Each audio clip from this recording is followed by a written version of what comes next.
Hello guys, ako nga pala si Nagon ko. Ngayon magre-react tayo sa video na to. Ito ay tungkol sa pag-harvest ng honeybee. Hindi rin talaga madali yung trabaho na ginagawa ng inaakyat nila yung mga napakadelikadong puno, yung mga matatayog na puno. Kaya kudos din talaga dito sa mga farmers natin ng honeybee.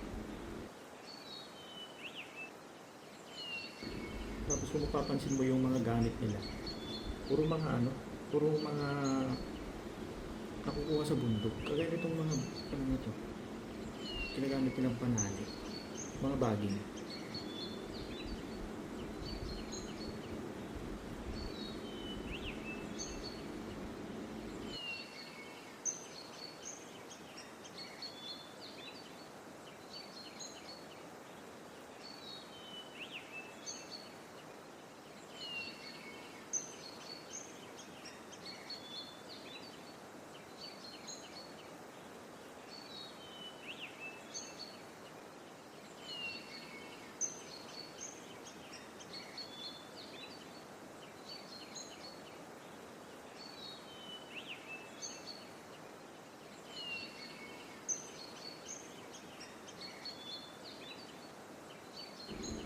Talagang lahat ng paraan nila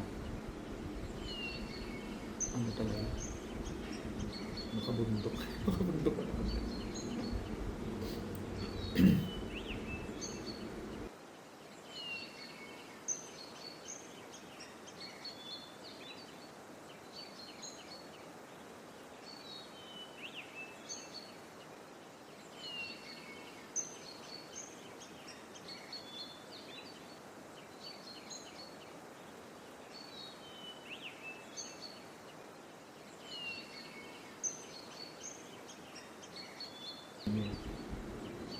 May dala-dala silang pantaboy ng bubuyog.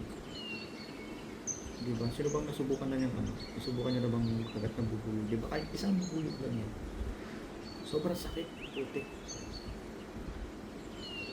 Mamamaga ka agad. Ganun yung sting ng isang bubuyog. Sobrang sakit. Ito talagang ito yung masasabi mong pang araw-araw na parte talaga ng buhay nila. Gawa ng grabe, tignan mo kung gaano katayog yung mga puno na inaakyat nila. Yung mga takot ng mga taong to, wala na, sanay na. Diba?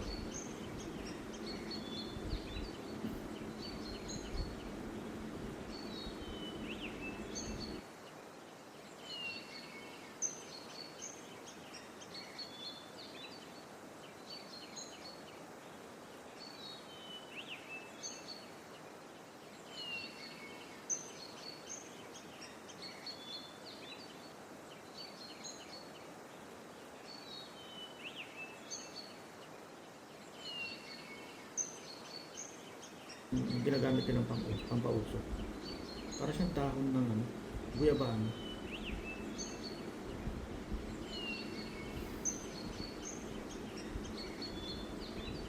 Curious tuloy ako magkakano kaya nila binibenta. Kasi talagang tinatayaan nila yung buhay nila para lang makuha yung siguro isang balde. Pero ito kasi pag piniga mo kasi ito, kakaunti lang po yung katas niya.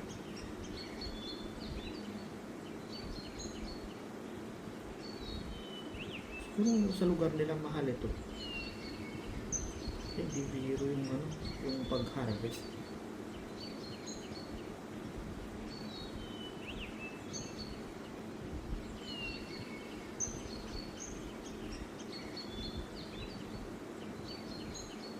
Pero hindi pa ako nakatikim ng purong honeybee.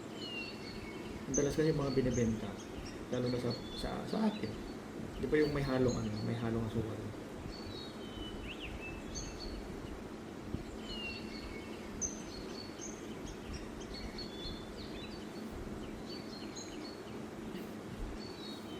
Grabe. Kudos. ko doon sa mga ano to, mga taong to.